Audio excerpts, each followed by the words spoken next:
Good morning and afternoon to everybody. We are going to wait just a couple more minutes. We have several folks who are attending and joining this particular meeting, so we'd like to give just another minute or two before we get started. And then we will go ahead and begin the webcast.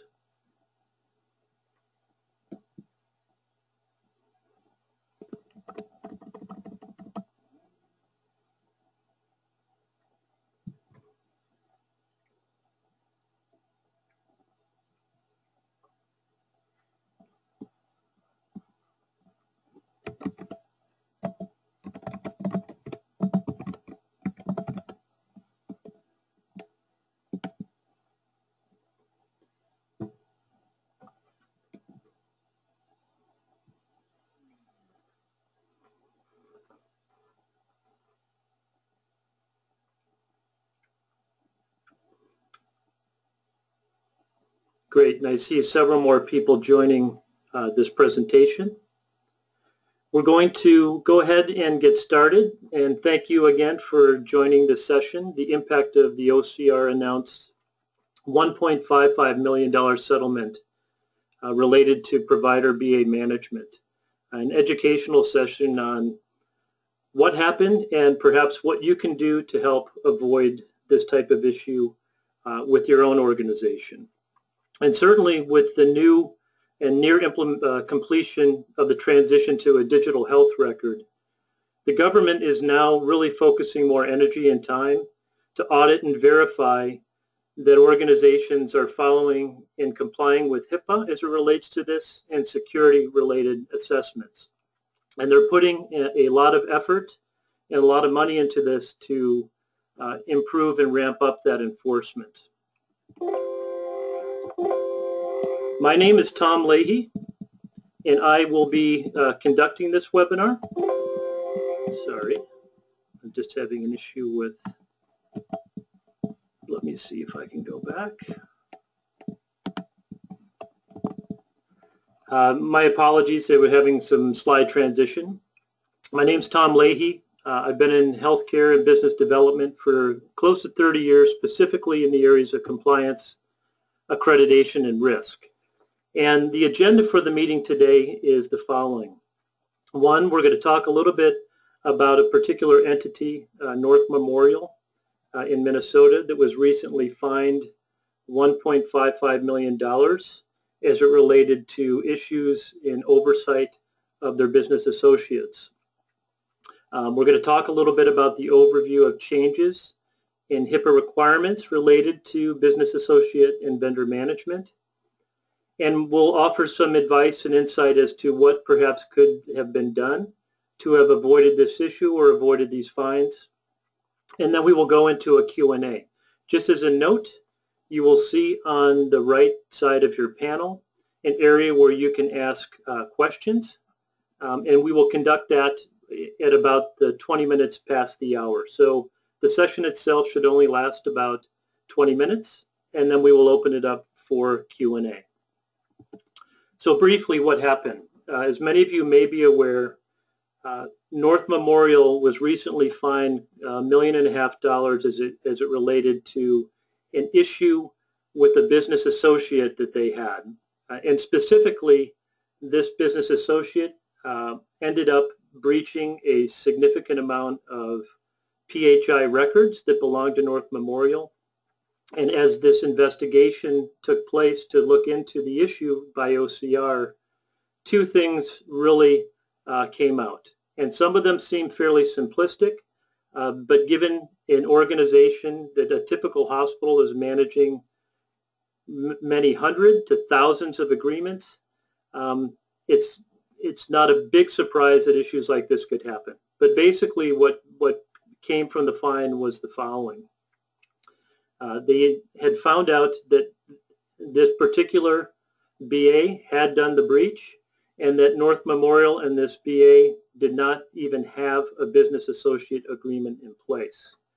There was no documentation, no record of this, and they were sharing obviously very significant amounts of data of their PHI data with this particular vendor. So they failed to have one in place, which is a big and significant issue. And then they also identified that the organization really lacked in a system-wide infrastructure for doing regular and continuous security risk analysis. And they're not alone. There's other examples, the University of Washington, Anthem Blue Cross, and many that continue to come of violations and fines that are coming, and really going back to the point that OCR is beginning the process of really ramping up the enforcement as it relates to this. So what's changed in the last few years as it relates to covered entities and the vendors that they work with?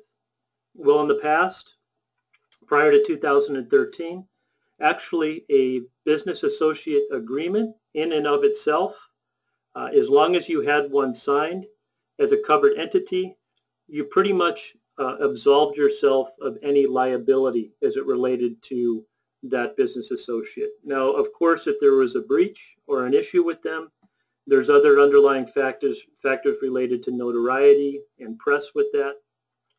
But in terms of liability for damages, that was passed on to that entity.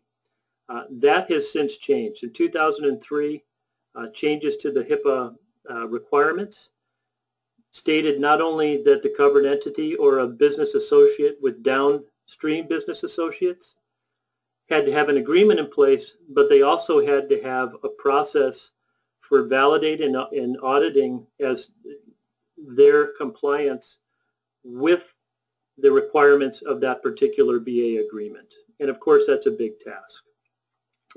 This enforcement, again, is continuing to increase. There's actually been a significant increase to the OCR budget to go out and assure that their entities are complying as required as it relates to HIPAA. Those fines are increasing. As we noted, the average fine is over $1 million, and that doesn't include other brand reputation issues, other types of fines that could be part of this. There's also changes in the data breach notification requirements. And as stated, it's required that your organization perform regular security risk analysis, not only on your own environment, but on the environment of the vendors that you work with. So what's the nightmare around this? You know, certainly being aware that you have to be aware of the compliance status of all of your business associates and their subcontractors. Again, as we discussed, very, very troublesome and difficult to do when you're talking about hundreds, if not thousands, of these types of vendors. And not only the issues you have with making sure that your own environment outside of those vendors is intact. And again, as we mentioned, now as a covered entity, you are liable for the acts and omissions of your business associates, particularly if you don't have a system in place to validate and verify that you have some type of oversight of this. So what could North Memorial or organizations like yours do to avoid this fine, or at least reduce the impact of that fine? Obviously, one of the components is instituting an organization-wide security risk analysis. Simple to say, but identifying all of the BAs and vendors in your organization. Again, that may seem simplistic, yet when you're talking about hundreds, again, if not thousands, if you don't have some structure around this, you could run into similar issues like North Memorial. Ultimately, they didn't have one in place. You, of course, need to have a BA agreement to safeguard the PHI and the security and privacy requirements, and a demonstrative proactive assessment and audit process related to overlooking all of these. Again, not a simple task when you have hundreds, if not thousands, to deal with. And lastly, a continuous monitoring of the HIPAA certification as it relates to those. So needing to have a process in place that can show that you have taken some action to assure that those downstream vendors that you're working with are complying with the requirements of HIPAA. And just as a note, in the last year, more than almost close to 50% of the breaches that have happened have been due to business associates. So how are most covered entities doing this today? Many of you probably have Excel spreadsheets in place. You may have a contract management system that can help at least catalog and document the agreements that you have and the associated business agreements. There's a lot of manual surveys that could be done. Most entities that we find, if they even have a monitoring process, are doing very sporadic spot checks that are static and not continuous. And they can be very expensive and time consuming. Again, if you think about the magnitude of the oversight, it's with these types of tools in place, it's almost impossible to assure that you have an oversight of that whole ecosystem. And again, of course, it is very, very difficult to implement any continuous monitoring process, but using those types of tools or having that in place, it can be very important to assuring your compliance with this and being able to demonstrate back to that auditing entity that you have a process in place, you have an audit record, you have a way that you can show that you have actually taken appropriate actions. And if you do that, the impact will be much, much less significant on your organization. So that is getting close to concluding the overview of this presentation. Just in closing, want to talk a little bit about what other things can be done and things to be noted in terms of what is happening in the environment today. Obviously, the enforcements are ramping up significantly. As we mentioned again, there is more and more money that is being brought back into the government in order to go out and make sure that the entities that they're working with are enforcing these requirements. And if they're not, there's penalties and consequences to that. Obviously, if you haven't already, you do a system-wide inventory of all the vendors handling PHI data, and then establishing a process to make sure that you have BA agreements in place and that you have tools that can show methodologies that show the countersigning of those, so that there's a validation on both ends that you have that agreement in place. If you have the resources, instituting a regular continuous security risk analysis for all of your vendors. Provide them with information that they need to give back to you and documentation that can prove that they not only, beyond signing that agreement, that they have proof that they were doing the right things to comply with that agreement. If you have that trail, you are doing, you're obviously protecting your PHI data and you're protecting your entity as well. And again, make sure you have a very structured audit trail of all your communications. If indeed there is an audit and you can provide good information and good documentation as it relates to the processes that you have taken, the likelihood of the impact of that fine or a fine at all will be significantly reduced. And lastly, you can, should be looking to identify infrastructure tools that can aid in making this process more efficient and effective. There are a variety of other software tools, processes that may be available to you to comply or to utilize that can help you in this really monumental task in providing oversight to all of those vendors and BAs that you agree that you are working with. So with that, that concludes the presentation. As I mentioned, on the right-hand side of the screen, there's an area for questions. Let me go ahead and open those up, and we'll begin to take those questions for you. And one of the questions we have here is, will there be copies of these slides that can be provided to you? Yes, we will follow up. A representative from HIPAA will follow up with you to provide you with copies of the slides if you would like them. Let me just go to the next page so I can give you some information on how you can contact us. You can certainly contact me, or you can go to info@agify.com. And just as a brief point as well, as it relates to tools, we do provide some tools that can assist in this process. If you're interested in learning more about those tools, there is an upcoming webinar similar to this, only about 20 minutes in length, that can show you some infrastructure tools that can be used and helped in your process.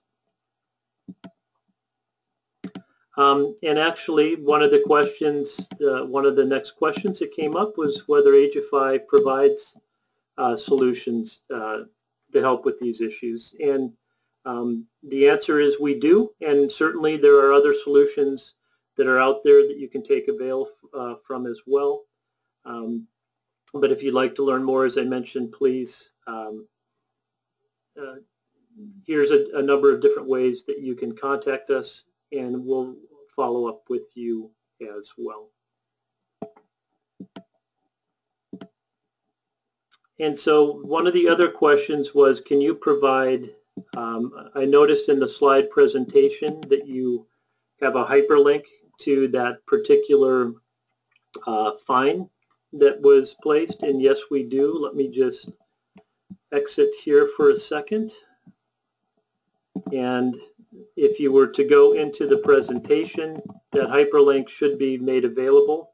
If you were to click on that hyperlink, it will actually take you out to the hhh.gov site and help point out to you, again, the issues related to this and the importance of having this in place. And as they pointed out, that there were some very major issues as it relates to the HIPAA rule that were overlooked with this particular entity.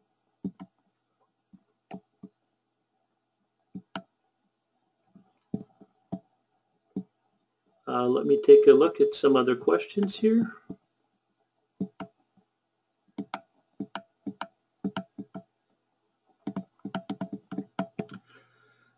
So one of the other questions was, you mentioned about increase in dollars, I guess government dollars, to ramp up on the auditing.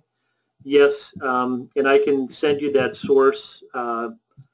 I believe that there was close to a $30 to $40 million budget increase that was given to OCR to begin conducting more and more of their audits. And again, as we pointed out, a lot of time in the implementation of the meaningful use rule, the number of the first few years were really focused on moving into this digitized world and validating that you had certain components in places related to that.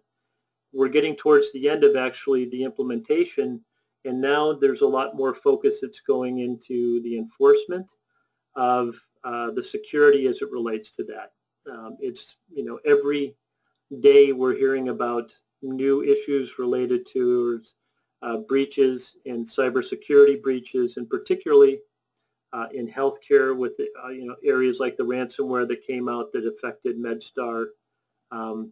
The record itself, as you know, is a very valuable piece of information, and the majority of the breaches that are taking place and the attacks that are taking place and have in the last year have really been focused in towards healthcare entities.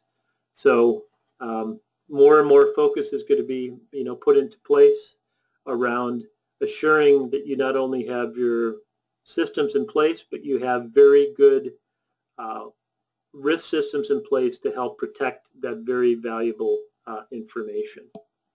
Let me see if there are any more questions. And again, you can go ahead and type into the question area. I'll leave it open for one or two more over just a minute.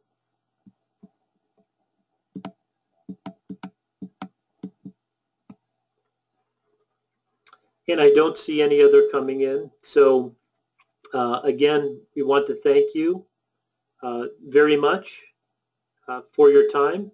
And as you can see in the chat box, please look for a feedback request that will include the slides and the event recording shortly after today's event. And please provide feedback to us as to whether you felt that this educational session was of help and value to you. So again, thank you everyone for your time. And please, again, contact us if you would like any additional information. Thank you.